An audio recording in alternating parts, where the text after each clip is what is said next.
asalaamaaleykum wa rahmatullah mbokku internet Malcom Xibaar TV ak mbokku internet Cap TV ñu ngi leen di jaajëfal bu baax a baax encore une fois may am mbégte ak bànneex saa su ne di jàkkaarloo yéen di leen présenter émission bi entretien avec comme nag ni ngeen ko xamee tey entretien avec gannaaw élection locale yi ñu amaloon fii ci commune Tivaouane Peulh Niaga Niakoulrab bii mooy suñu première sortie si kaw première sortie boobu gis on a choisi avoir comme l'invité tey jii ni ñenn ñoo xamante ni bokkoon nañ si ñu doon jàppale Papis wala ñu mun leen tuddee rek coalition Benno Bokk Yaakaar koo xamante ni en tout cas joué na si rôle bu am solo nekkoon allié de taille tey jii nii suñu premier entretien après élection yi moom lañ fi daal di dalal muy wuyoo si turu Mandione Ndiaye naka noonu balaa ñoo dugg si waxtaan bi dinañ ko permettre di mu nuyonteeg mbokku internet Malcom Xibaar ak Cap TV monsieur Mandione Ndiaye nuyu na la di la bàyyi nga nuyonteeg ak mbokku internet yi.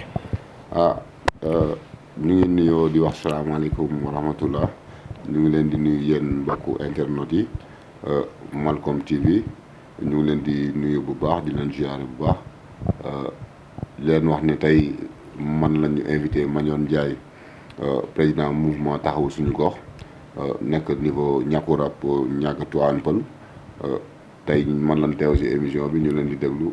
incha allah. xëy dinaan la félicitation. comme ni ma ko waxee woon tey jii dañoo jógee sa élection ay échéance électorale mu nekk élection falu maire. tey jii nii nga bokkoon si allié wu Benno Bokk Yaakaar. seen mbër kii di Momar Sokhna Diop di Papis daal di gagné élection yi lan mooy sa première impression si boobu ndam. vraiment xanaa di kontaan di bég. si population commune bi yëpp. ñuy kontaan bu baax di bëgg ci loolu parce que tey élection dañ koy wax mais xare la tey bu ñu yàlla mayee ndam di ko si santaale bu baax aussi parce que mënoon na ko jox ñeneen bu décidé jox ñu ko ñu koy sant bu baax di ko gërëm bu baax ci loolu waaw en tout cas kontaan nañ ci bu baax si ndam loolu noonu. est-ce que tey jii nii ndam boobu en tant nga nekkoon allié nekk na ndam bu la bett wala yow depuis le départ gisoon nga ni affaire bi day métti tey jii nii seen candidat war na mën a am second mandat. waaw loolu bettu ma ndam bi bettu ma parce que tey dama yor mouvement te mouvement bi dafa am staff bu am doole boo xam ne moo nekk ci mouvement bi ñoo xam ne analyse li ñuy def ñu def analyse yaakaar naa ñooñu dama leen gëm ba lépp lu ñu ma analyser ne ma lii mooy nekk damay jàpp ne loolu moom mooy nekk ba pare gëm sama bopp ba xam ne fii ma nekk nii moom laa assuré carrément fii ma nekk xam ne dama koy gagné gëm-gëm boobu laa démarré ba karama yegg si. naka noonu sax ci biir mouvement boobu am na ñu bëri tey jii nii dañoo jàpp ni xëy na mouvement boobu yaay njiit bi waaye Papis mooy borom mouvement parce que ñu bëri dañoo jàpp ni ba élection jegesee le mouvement boobu xamante ni ça existait auparavant mais ci élection yi lañ soogaa di xam ni kii di Mandione leaderu mouvement ànd defar suñu gox. mouvement taxaw suñu gox. mu ngi nekkoon niveau Jaxaay Niakoulrab. fa lañ doon fonctionner. bi ñu defee découpage bi la ñu andi si Tivaouane Peulh Niaga. kon donc ñooñu buñ koy doog a xam parce que dañuy doog a andi niveau Tivaouane Peulh Niakoulrab moo tax ñu koy xam. maanaam waa Tivaouane Peulh ñu ngi ko doon soogaa di xam mais ça existait depuis très longtemps. mouvement bi def na 4 ans. def na 4 ans ñu ngi doon liggéey bu am solo diggante Niakoulrab Jaxaay Daaru Cubb parcelles yi foofu lañ bokkoon ñu ngi fa doon bay suñu waar ñu ngi fa doon liggéey ànd seeg ay leaders yu bëri yu nekk foofu mu nekk mouvement bu mag kon tey jii buñ demee ba yegg si fii. ñu def découpage bi andi ñu si beneen commune ñooñu mën nañu bees si ñoom mais yaakaar naa fan jóge nekkuñu ñu bees si ñoom. te aussi ku toll ni le maire bu décidé ñëw ba ci Niakoulrab choisir ma parce que mouvement bi la. kon donc dégg na mouvement bi te avant muy ñuy choisir am na lu ñu wane lu war a tax moom mu rey boppam pour ñun ñu mën a ñëw foofu. mën a jàpp ni yow da nga doon waajal sa bopp tey jii ni élection yi di ñëw certes bokkoo leen commune Tivaouane Peulh Niaga Niakoulrab mais côté Jaxaay boobu mu mel ni yow da nga parewoon pour samp sa ndënd mais pourquoi ba nga ñëwee Tivaouane Peulh Niaga Niakoulrab nga daal di dellu ginnaaw daal di épaulé Papis Diop. mais ñun dama jàpp ne ñun gan lan tey si commune bi ñu indi. waruñu nekk gan ba pare ñëw di yeewi béy loolu duñ ko def. waaw loolu moom jaaduwul moom. gan moom du yeewi béy. loolu nag moom moo ñu may nag ñu toog xalaat. parce que am na ñoo xam ne mel na ni ñun xam nañ ne commune lañ ñu jëlee indi ñu si beneen commune te yaakaar naa boo nekkee ci commune bala ngay demander ay baat da nga leen di wan yow yaay kan. jàng commune bi ba pare di doog a dem xëñ na loolu lañ jàpp ne loolu moom mooy yoon. maanaam commune bi xamuñu kan mooy Mandione xamuñu kan mooy mouvement taxaw suñu gox defaguñ si benn réalisation financé guñ benn association kon donc kooku buñ jógee dugg si biir rek mënuñu dugg ci lu ñu xamul te bëgguma ñuy dox ci lu ñu xamul te bëgguma sacrifier suma waa dëkk parce que Mandione bu jógee ñàkkuram ñëpp dañuy jóg ma sacrifier leen dugal leen ci ne man candidat laa ñoom ñëpp ñu voteel ma mu leer ma ne ñàkkurob dinaa ko gaje te mbir mi nekk raw gàddu suñ ma gañee neew ma maire kon maire bu fi toog mën na wax ne ñii kat Mandione lañ voteel bañ ñu defal dara kon ñu xalaat ne war nañu mën a xool candidat bu idéal bu xam ne kii yaakaar nañ ne buñ àndeek moom dinañ defar dëkk. kon cela dit que tey jii nii mën nañ ne lecture politique nga def. merci. pour nga daal di neenal sa candidature.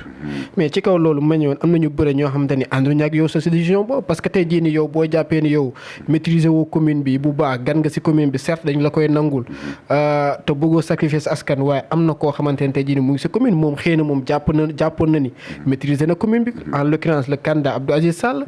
tey jii ñu jàppoon ni tey jii ni balaa ngaa dem naan da ngay jàppale X ou Y kan xa ku la jege sax nga gën ko mën a doole xëy na kooku dooleem ak sa doole boo leen ko indi woon xëy na tey jii ni xëy na maire sortant maire élu bi xëy na foofu lay yeewoo. waaw kooku noonu ñu bëri la dal la si mere waa Niakoulrab waaw fekkee mes information sont bonnes. Niakoulrab merewuñ ma buñ ma mere woon du ma gagné bureau de vote yëpp moom du bañ fa am dara moom candidat man néew ma candidat ma gagné bureau de vote yëpp kon donc ñooñu mere. te am na ñu bëri ñu ne dañ ko doon diir mbagg moom Papis moo nekkoon candidat bi waaye da ko doon génn Niakoulrab di def campagne comme si que yaay candidat bi xam nga tey jii allié wu Papis yu bëri dañ doon ñëw di topp Papis di ànd ak moom si caravane yi di ànd ak moom si convoi yi mais yow mu mel da nga jël sa yoonu bopp ku duggoon tey jii Niakoulrab da lay gis sa oto yaag say nit yaag say mbooloo ngeen di andi caravane def comme si que tey jii nii élection bi entre yéen ñaar la woon. waaw ñoom parce que Papis du seen morom. du seen morom xëy na ñun lañ bëggoon a def morom te yaakaar naa ñun duñ seen morom Niakoulrab sama secteur la Niakoulrab sama dëkk la. Niakoulrab man maay doomu Niakoulrab parce que ñoom dañ am ñu doon jóg foofu di wax ne ñoom ñooy doomu dëkk bi mais Niakoulrab sama secteur la Niakoulrab sama fief la maa ko moom. Niakoulrab man maay doomu Niakoulrab kon maay doomu dëkk bi.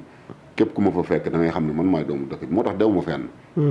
loolu yeneen dëkk yi leader ya fa nekk nan ko mokkal mais man sama dëkk man moom laa gënoon a téye pour gagné ko comme nii ma ko gagné nii ñëpp xam ne man maa moom Niakoulrab man loolu moom moo taxoon man ma resté woon Niakoulrab. doon naa dem gaa si yeneen dëkk yi mais nag lépp dama ko concentré woon. biir Niakoulrab pour wan ñëpp ne. Niakoulrab ñii taxaw ne ay ñaari candidat laa fa jàkkaarloo woon. ak Maodo Kassé ak Abdou Aziz Sall mais mu mel ne frontalement yaa Abdou Aziz Sall moo daaw say nit ak ay nitam daaw ñu woon laalante mu mel ne ay nitam dañ la mere woon la pourquoi nga choisir keneen bàyyi leen ñoom quoi qu'est-ce qui se passe. dama ko respecté lool. bi mu ñëwee wax ma ne ba ma ñëwee dégg ñu ne moom dafa créer mouvement dama ci kontaan. parce que Niakoulrab man dong maa fi newoon. maay nekk ci côté yëpp. kon tey su ma amee keneen ku jóg ne moom dafa bëgg a ñëw dugg ci biir kii bi dama ciy kontaan mais nag yàlla dafa def maak moom bokkuñu vision. dafa am fu mu gisee ma respecté loolu moom aussi dafa war a respecté man sama décision. man dama ànd ak staff du man maa décidé pour ànd ak Papis Diop mais staff bi ma àndal ñoo décidé ànd ak Papis Diop. d'accord donc man li ma ko respecté lee mu defar mouvement am fekk ma yor 4 ans sama mouvement. ñëwul ànd ak man moom mu bëgg ma xëcc si boppam te maak moom bokkuñu vision. foofu la amee benn réeróo bu ndaw mais ñoo bokk ñoo ko. am na ñoom dañoo jàpp ni sax xëy na affaire de jalousie entre vous deux la ku nekk nangulul sa morom leadership am mu mel ni ku nekk yéen ñaar da ngeen di xeexandi seen biir moo tax yi problème bi yëpp. am na ñoom dañoo jàpp ni la fekk moom mu ñëw rek fekk la ngay def mouvement te muy def ni yow. xëy na mu nangu bës bi wala mu nangu lenge yi sa loxo. loolu dala xaw a metti quoi. non man maa nangu lenge yi parce que. yaakaar naa bu nangoon lenge yi man maa ko téye te fi ma ko dugal dafa xaw a sori. moom nag daa mel ne parce que moom au moins il a osé pour être candidat moom au moins. neewul ni gan la candidat dafa nekk bëgg a nekk candidat pour wax ne nekk na candidat rek mais dafa dugg noonu rek vraiment boo xoolee li mu am lépp ci commune bi yëpp presque du dara 700 et quelques voix. mais au moins am na góorgóorlu la ba am ay conseils. 2 conseils loolu du dara waaw pour la première fois bu participer élection. nañ ko nangul lool nag. jàmbaar la xam nga man jàmbaar li ma ko fonkee.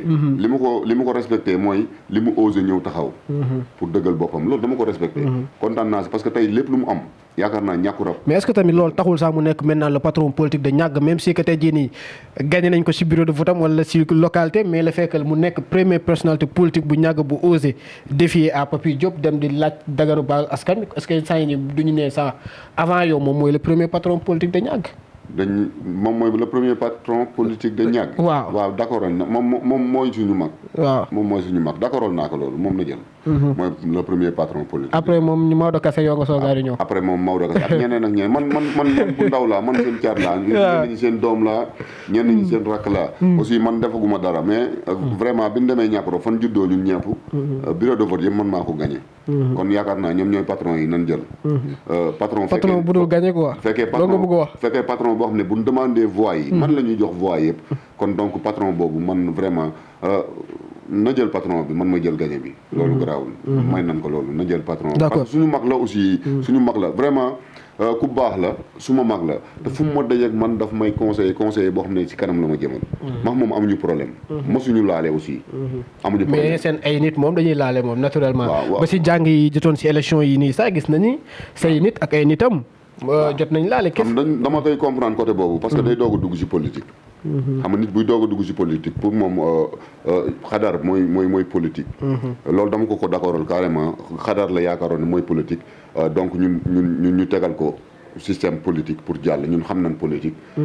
te politique dañ ci yàgg xale lan waaye dañoo yàgg def politique bi may commencé politique dañuy wax ne kii dafa dooj kon ñun yàgg nañ ci loolu. moom xadar bi mu doon teg affaire bi mu doon teg pour moom loolooy politique te du foofu. dama ñëw si jàng yi moom mu bloqué suñu convoi. bloqué convoi bi ma wàcc ñëw ba si chauffeur am sama nijaay la chauffeur am sama nijaay la. ma ñëw waxtaan ak moom ne ko mais seereel oto bi may ñu jàll mu ne ma non dama jot ndigal ne man fii laay gaare ku bëgg a dem si kii bi na nga wàcc nga dox. te foofu benn oto mënta jàll. ma ne gars yi garaawul wàcc dem ba si papis nekkal wàcc leen yéen ñëpp ñu dox kii dañuy provoqué mais ñun jàng lañ ñëw si jàng yi ñu dellu. mu wàcc di dem di dugg si biir ñu ne ñun duñ dugg si biir jàng yi te jàng yoo xam ne 4 ans mu ngi nii mu ngi daw. chaque année ñun ñoo fay nekk. masuñu ko fa gis ren lay doog a ñëw parce que ren la bëgg a def politique comme message bi muy joxee nit ñi te ma koy tere que moment foo newoon moment bi ñun ñii nekk fii ñun ñuy feebar. ñun ñuy soxla financement soxla ku leen jàppale fan nga newoon. est-ce que moom tamit du ren la ko soogaa di gars yi soogaa di jox invitation d'honneur parce que xam nga tamit parfois am na jafe yoo xamante ne wala am nay cérémonie ñuy def. bu ñu koy def dañuy natt nit ñi xool kan ak kan mooy kilifa dëkk bi xëy na tamit jamono jooju lañ jàpp ni moom autorité la mu ngi dem ci échéance électorale ñu moom nee na jamono bii nii lan defee découpage mu xam xalaat ne war na am dara moom moo tax mu ñëw dugg ci langue politique bi donc kooku xamul lan mooy politique man loolu boo joxee message boobu dama naan yow xamoo lan mooy politique parce que boo xamee lan mooy politique nga xam ne lépp lu fi nit di def pour avancer loolu nit wala dimbali nit yow yaa ngi def politique. politique newul xeex wala xuloo mais dimbali la defar la boo nemee moom si biir wax ji boo ko déggee dafa mel ni danaan moment boobu yëpp nit ñi soxla ko. soxla ku leen dimbali boobu moment boobu moom pare woon pour dimbali nit wala parewul woon pour defar. kon moment bii mu soxla voix nit ñi lay doog a ñëw pour defar kon defar boobu muy def noonu am na lu ci bëgg. waaw te man d'accord ma ko. man dama jàpp ne nit ki boo nekkee parce que ñun avant ñu dugg ci langue politique bi. yaakaar naa social képp koo dégg fii si zone bi boo waxee Mandione mu ne la day def social. parce que lu ma ñaan yàlla bu ma mayee tuuti dama koy def. def boobu ma ko doon def xëj na moo tax nit ñi yaakaar gëm ne man mii yërëm naa leen moo tax ñu bëgg ma teg foo xamante ne ni dinaa mën a am doole bu baax pour mën leen di jàppale. côté boobu la ñuy xaaree doomu dëkk bi. d'accord bala ngay taxaw ne man maay doomu dëkk bi mooy da ngay taxaw daxawal dëkk bi def ci dëkk bi loo xamante ne bu subaa nga taxaw ne man maay doomu dëkk bi. maax moom côté boobu lañ réeroo. mais nag ñoo bokk ñàkkurab lépp lu mu am ñàkkurab la koy indi man lépp lu mu am ñàkkurab laa koy indi. kon donc côté boobu ñoo ko. loolu am solo pour ñu tëj partie campagne beeg yooyu waaye gis nañ en tout cas ci campagne bi commune Tivaouane Peulh Niaga Niakarab en tout cas lu ko wër lépp def nañ campagne certes il y avait beaucoup de candidats mais gis nañ au moins on a noté ay violences quelques mais par rapport ak yeneen localités yi tey jii nii yow nan nga jàngatee ñu élection yi nuñ ko déroulé fii nii ci commune bi c'est quelque chose à saluer ou bien am na loo xamante ne carrément yow en personne en tant que acteur da nga koy fustiger que certes que aussi tamit violence bu ñu noté ci élection yi mu tax ñuy waxee na seen accrochage yéen ak waa kër Abdou Aziz Sall xëy na tamit bu amoon Tivaouane Peulh waa kër Cissokho ak nitu Mamadou Baye xëy na loolu tamit defoon na la man avant élection yi la génnoon lancé message ñu partagé ko lépp wax nit ñi na leen lii élection la ñun ñëpp ñoo bokk ndey ak baay defar moo ñu tax a jóg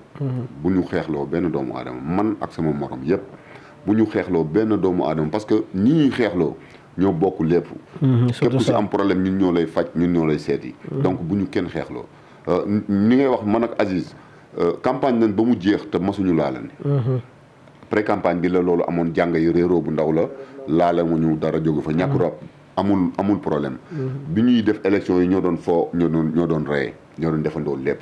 ñàkk rab moom ñun ñëpp bokk ndey ak baay amuñu problème mais doon naa métti lu lool tuwaan pël la fa doon xew. diggante Cissokho ak nitu gars yi ñuy daje ñuy xeex gaañante loolu daf ma doon métti loolu parce que tey ñun dañu war a defar mais waruñu yàq. te bu ñu wanee nit ñi xale yi yoonu yàq wala xeex ñun nekkatuñu di defar.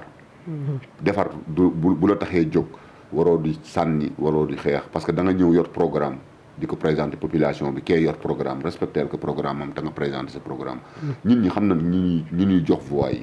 kon jarul xeex jarul xuloo politique bi ku mu jar a xeex ku mu jaral nga rayante wala ngay xeex am na loolu tax a jóg lu dul politique. wax dëgg kon nan xam ne ñun ñoo bokk ndey ak baay ñoo bokk commune bi. defar commune bi rek moo ñu tax a jóg. d'accord yaakaar naa loolu am na solo tey jii ni ñu dugg ci mandat bi. dem ngeen élection def ngeen pré campagne def ngeen élection yàlla daal leen joxaat ndam ngeen am deuxième mandat. lu ëppoon en tout cas message wala le maître mot boo xamante ni tey jii 5 candidats doon na ko faral di wax ak ses alliés premier mandat bi ñu àndaloon moo baaxul. moo tax xëy tey jii ni ñu am ay jafe-jafe. ngeen am deuxième mandat yow nga nar a bokk ci équipe bi parce que yow bokk nga tey jii ni ñu ko fal ëllëg ci biir bu baaxee dañ naan la si nga bokk bu bonee si ne la tey jii ni ban taxawaay ngeen jàpp ni war ngeen ko am pour deuxième mandat bii nii. waaw loolu question bu am solo la wax naa ko. Papis waxtaan nañ ci. mooy bi muy def caravane de remerciement bi mu ñëwee ñàkkurab wax naa ko ñun waruñu wër di yuuxu. dañu war a tiit dañu war a tiit surtout loolu. parce que confiance buñ lañ joxaat la. waaw confiance moom wax naa ko bi mu ñëwee toog fii encore di wax ne pour mu ñu ànd. nee naa ko sa jëw rafetul. sa premier mandat bi neexul. kon deuxième mandat bi man de li nga xamante ne waxtaan nañ ko muy taxaw defar dëkk bi. man ca laay nekk te bu jaree maax yow ñu jàkkaarloo xeexit dañ koy def. kon tey jii bu ñu yàlla joxee ndam li jarul wër di yuuxu wala di tàccu dañu war a jaaxle tiit parce que jox nañ ñu confiance yanaat nañ ñu lu diis loo xamante ne ni ñun war nañu jaaxle war nañu am problème parce que tey jii dañu war a togg lu neex. te dañ koy togg. parce que constaté naa ñi mu àndal ak ñi mu àndaloon bu njëkk bokkul parce que man maa ngi doog a ñëw. maa ngi doog a bokk. jàpp naa ne foofu rek boo ko xoolee da nga xam ne changement dina am. parce que man yaakaar naa kenn xamuma ci affaire u caaxaan du ma neexal benn doomu aadama lépp lu ñuy def dañ koy def ci population bi gis ci seen bopp wala ma baax. loolu day leer li nga xamante ne population bi ñi mu àndal nii ay xale la yoo xamante ne nii bëgg nañ defar moo demee ñàgg ànd na fa ay xale ay Momo ay Moussa Dieng ñoo xamante ne ñëpp xam nañ ne ñi defar moo leen tax a jóg. kon bokkul ak ña mu àndaloon nga xamante ne ànd na ñoom. ñu ànd ak moom ba dara des lu dul falu ñooñu taxaw fële ne ay candidat lan kon donc ñooñu mën na ne seen bopp lan doon liggéeyal mais liggéeyal ñu woon pour askan wi. mais xale yi mu àndal nii am naa confiance ci ñoom te xam naa ne liggéey tong moo leen tax a jóg man de sama côté lépp loo xamante ni war nañ ko def population bi moom du am jàmm. bu jaree fu ñu dajee sax ñu raak gaare oto yi ba ma mbëkk ko sax dinaa ko def pour ñu gérer dëkk bi ba ñëpp xam ne carrément Mandione mii kat population bi ko tax a jóg. loolu man fu ma dem dama ko koy wax. te moom xam na ne yëpp na loo xamante ne nii moom bu liggéeyul dinaa liggéey bu liggéeyee dinaa liggéey. am na si ñoo xamante ni si askan bi sax nee nañu tey jii nii ñoo xamante ni ay militant Benno Bokk Yaakaar nee nañ certes jox nañ ko deuxième mandat parce que daañu xëy na am lum ñu wax. mu ne doomu aadama boo gis war nga ko may second sens mu prouver am na si ñoo xam ne dañoo jàpp ne tey jii nii bu bëggee liggéey warul def récompense politique mais warul taxaw ne tey Mandione jàppale na ma naa ko cërale lii waaye nag jël l'homme qu'il faut à la place qu'il faut Mandione lu mu mën mu ne dénk naa loolu lu mu mënul mu ba ko foofu mu dem ut ko mu def ko est-ce que ànd nga si loolu mu bañ a nekk benn équipe boo xam te ne politicienne moo leen fay tax a toog. ku nekk la mu mën nga jox ko.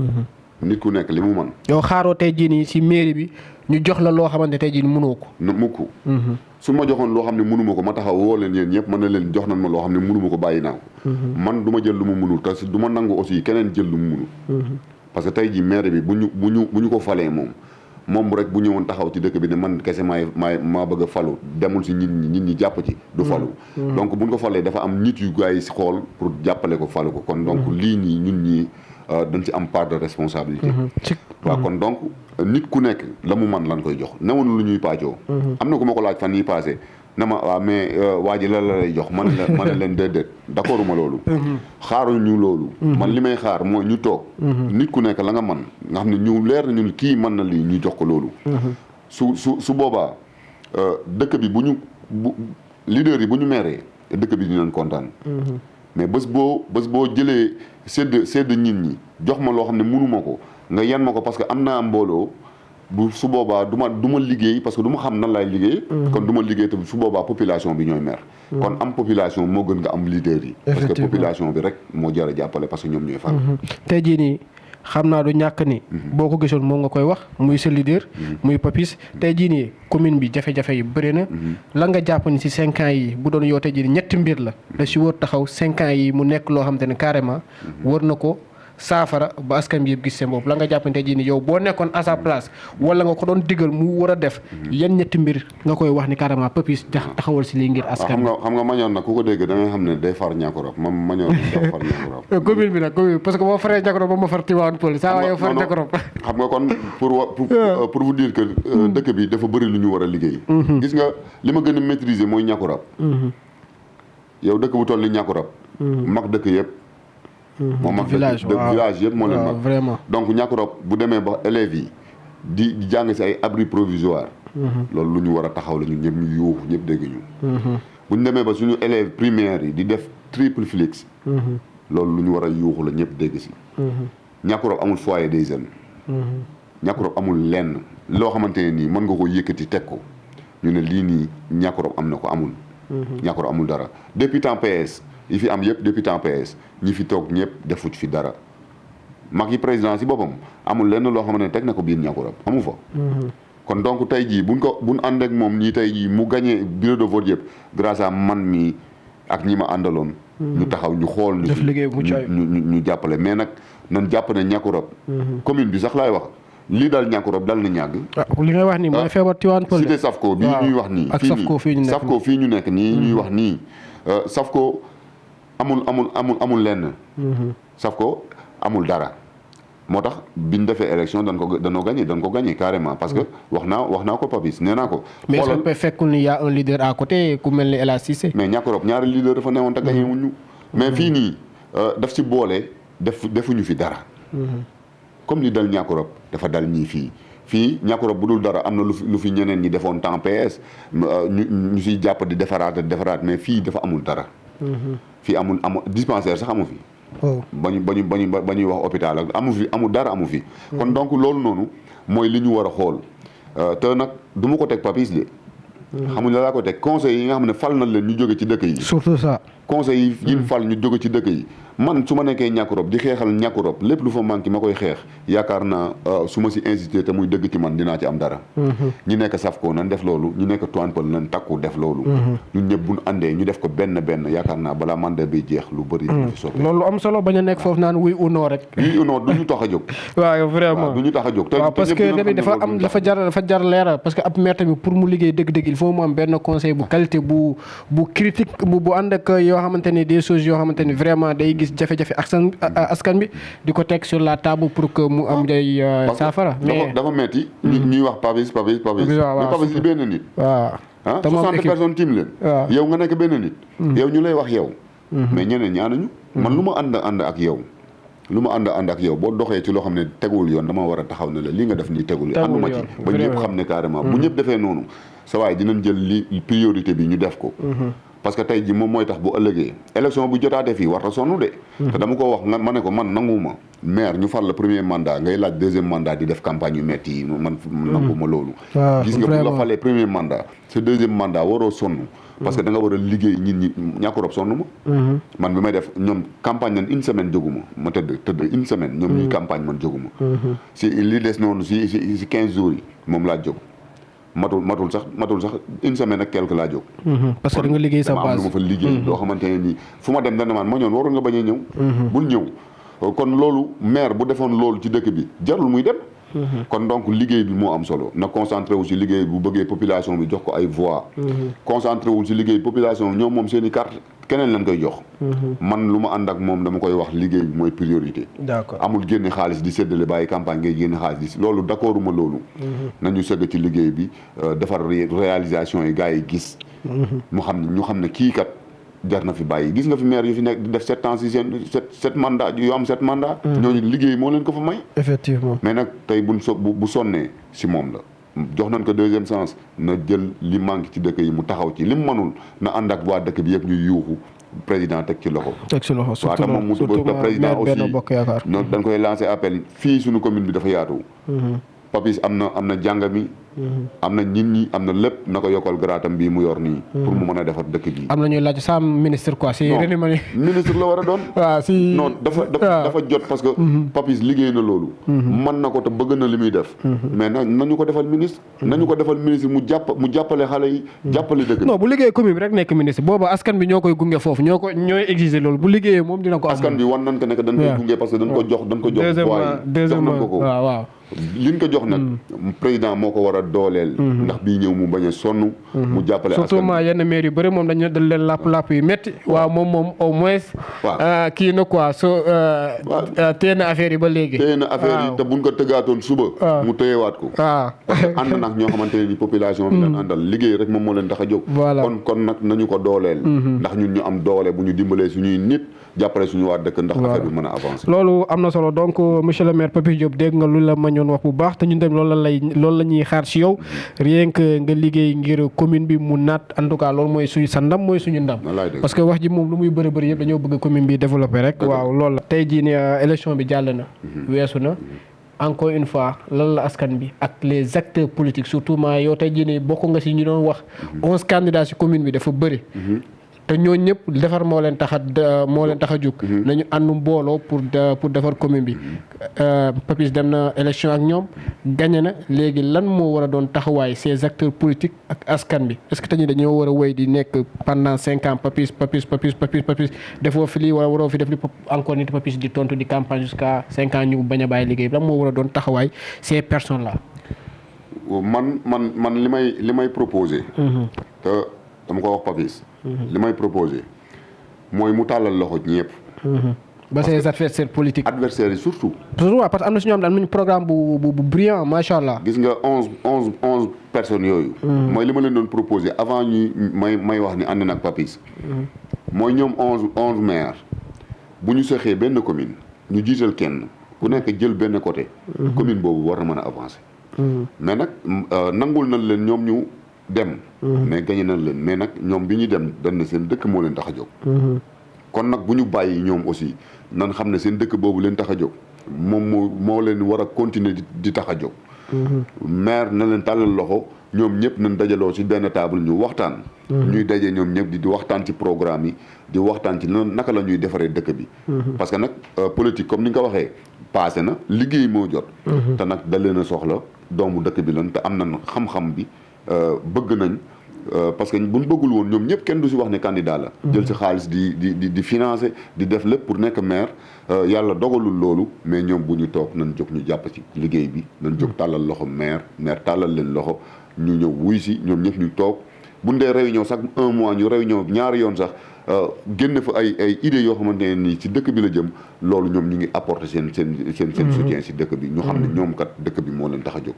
mais nag politique bi jeex na liggéey moo des. te liggéey bi nag waruñu di def kii di gas kii di suul.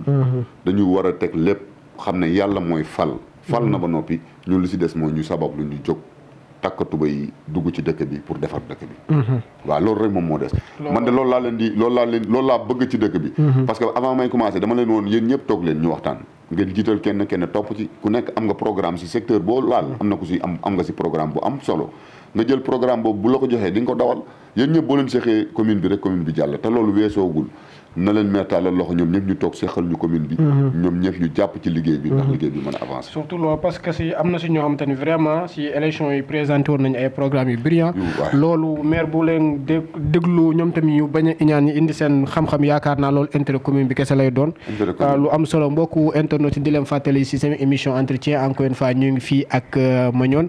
xam naa lu ñuy dese si waxtu bëriwul xam naa ñu terminer en beauté rek. tey jii nii Magnone Ndiaye en même temps di fàttali nga nekk leader mouvement bi taxaw suñu gox. tey jii nii yaa ngi wax yàgg ngay def politique la mooy sa avenir politique parce que am na formation yooyu bëri nee nañ yaa ngi jàppale Pape Cheikh bi ragal naa yow yaa ko fii jëlee de au delà de ça y a des élections législatives yu war a ñëw. tey jii nii un homme politique nga un homme politique day am rêve day am ambition tey jii nii lan mooy doon sa taxawaay est-ce que mun nañ dem à ce que élection législative yi ñëw ñu table investir la. nga dem nekk ndawal réew mi di xeexal commune Tivaouane Niaga non seulement Niakoulrab kese en même temps aussi tamit est-ce que tey jii tu envisages au moins à être un prochain maire de cette commune Tivaouane Niaga. waaw mooy li ma la wax rek rien n'est impossible. man maa ngi liggéey. man maa ngi yaakaar naa législative yi passé laa jàppale woon Dieng Diop. APR 2 fois laa ko jàppale. man mouvement laa yor. APR dama ko doon jàppale. ci élection yi parce que aussi bëgguma sama dëkk mu suux quoi. ñu jàppale xool ne Papis moo fi taxaw. APR waaw yow doo daa mel ne yow pouvoir rek ngay jàppale doo jàppale opposition. musuma jàppale pouvoir. man ñëpp dañoo dem man ma yow da ngaa opposé ba yàqu. man musuma jàppale pouvoir. yaa ngi jàppale fee Ngagne Diop APR fii nga ñëw jàppale. Papis législative yi passé. waaw laa jàppale Ngagne Diop. Ngagne Diop parce que moom lañ fi Ngagne. moom lañ fi investir woon ci département bi. oui. ma jàppale ko. man côté boobu laay doxee. fii nii deuxième fois baa ngi nii ci élection yi locales yi te local la. ma xool ne kii moo fi tane koo xam ne buñ ko tegee loxo mu defar suñu dëkk bi ma jàppale ko. pare naa ci loolu dama ciy pare na. mouvement laa yor mouvement bi dañuy toog ñu waxtaan ci avenir bi ñu jëm. ñu toog waxtaan ci moom rek ci ñoom lay dépendre rek. mun bëggee yéen a ngi xaar ëllëg ci biir mouvement bi defal boppam mais fois mu nekk mouvement boobu day jàppale rek. non mouvement bi déggoo buñ defuloon découpage bi mouvement mooy demal boppam. effectivement yaa ko dañu def découpage bi moo tax ñu ñëw xool fu ñu teg suñu tànk jàppale kooku pour kooku mën a dem pour ñu mën a participer ci développement dëkk bi. loolu moom moo tax ñu teg foofu suñu tànk mais nag mouvement la nan bàyyi xel ne mouvement la xeexuma kenn nag. jàkkaarloo ma kenn ku bëgg a nekk sama adversaire nag moom nga ñëw nekk. waaw parce que buñ fàtte ne man ci zone bi laa dëkk. buñ fàtte ne dëkkuma Niakoulrab kese. maa dëkk Niakoulrab dëkk Niaga. maa ngi dugg Tivaouane Peulh fan yii. yaa ngi dugg Tivaouane Peulh man maa lay dalal fa laa naa dugg Tivaouane Peulh ñu xam ne man zone bi ñoo ma bëgg. loolu yàlla moo dogal loolu. effectivement zone bi moo ma bëgg ba ñu bëri dañ ma mere. Aziz ñi ànd ak moom. xaaj bi yëpp samay nit lan dañ ma mere parce que neewu ma candidat la mais su ma newoon candidat ñoom ñooñu duñ taxawaal duñ am 2 voix. mais néew ma candidat moo tax ñenn ñi ànd ak moom te zone bi yëpp noonu la demee mais nag buñ yàkkamti. nañu liggéey rek li si kanam la nekk nañ jàpp ne seen doom daal ragaloon te lépp loo xamante ne jaadu na pour mu def ko da koy def loolu daal laa am lu ma ciy wax. te incha allah li si kanam suñu kanam la nekk suñu bopp moo tax ñuy liggéey suñu bopp nag bu ma koy wax. mooy suñu commune bi moo tax ñuy liggéey. nan xam loolu te xam ne incha allah li si kanam mu ngi suñu kanam daal. d'accord kon tey jii nii ëllëg ci biir bu leen bañoon bettee ni leen candidat mairie la bu mu leen bett. bu taxee tamit ñu tab ko si liste pour mu nekk député bu mu leen bett c'est-à-dire que loolu la bëgg wax waaye wiiri def na wiiri waaye leeralal naa leen ko daal. en tout cas mu nekkoon mbégteeg bànneex bu ñu am saa su nekk di janoog mbokku internet yi waaye man itam ma am mbégte di dajeeg sama xarit sama grand parce que yàgg nañu vraiment am yéen a def émission bi surtout ma si jamonoy campagne électorale yi mais xëy na jamono yooyu temps moo bëriwul waaye tey la ko yàlla dogal mu nekk nit ko xam te ne tamit vraiment gan la comme ni nga ko waxee gan la si commune bi on a besoin de ces genres de personnes gan yu mel ni moom parce que dañuy ñëw contribuer ñëw tamit bokk ak askan bi xool seen jafe-jafe fu ñu nekk mu daal di si taxaw parce que am na yoo xam te ne ak yoo xam te ne def na ko yoo xam te ne jarul may wax mais moom comprendre na mais loolu ça m'a beaucoup touché on a besoin de ces genres de personnes en tout cas ñu lay jaajëfal bu baax mu nekkoon encore une fois mbégte ba neex ñëw fii sa bureau daal di sekk yow waxtaan te yaakaar naa aussi tamit mbokku internet yi ils sont satisfaits. waaw loolu parce que wax ji dëggu na quoi man dama bëgg kuy wax ji dëggu quoi loolu la ci jublu ñun damay wax gars yi chaque jour bu naree wax. wala ñuy def nit ñi duñ gis dëggu si ñun. ñu baloolu ci dëgg rek lañ bëgg di dox. ay ndaw lan nan ñu jàppale. ay ndaw lan dëgg rek la ñu bëgg di dox. defar rek moo ñu tax a jóg. di sant bu baax ñëpp. di gërëm ñëpp. après bu ñu bëggee nag bii ñëw législative ma jàppale ne ma def tête de liste ma dugal ci liste bu baax. loolu baa koy xeex. waaw bu ma ko deful damay ruux de. kon APR président Macky Sall. waaw dégg nga waaw. kon donc allez-y. kontaan nañ en tout cas di gërëmaale mouvement bi yëpp surtout sama staff bi. mu nekk ñoo xamante ne nii tàyyiwuñu benn yoon. man nekk fekk ma bañ fi nekk lépp. dañuy taxaw ci liggéey bi ni mu waree. di gërëm population Niakoulrab population commune yu Tivaouane Peulh ñàgg yëpp. fu ma dem damay yaakaar ne ñoo ma gën a bëgg. kon maa ngi leen di sant bu baax di leen gërëm ci loolu. comme li ma la wax rek mention spéciale staff bi. vraiment nit yuy liggéey ba 3 heures du matin 2 heures 3 heures du matin te du la da ngay ñëw sax réunion ñu ne la demal. di la tegal PV rek defal ñu lii loolu boo ko amee da nga ciy jàpp bu baax di leen sant bu baax di leen gërëm bu baax góor ñi ak jigéen ñi. sama groupement jigéen yi nekk Niakoulrab yëpp.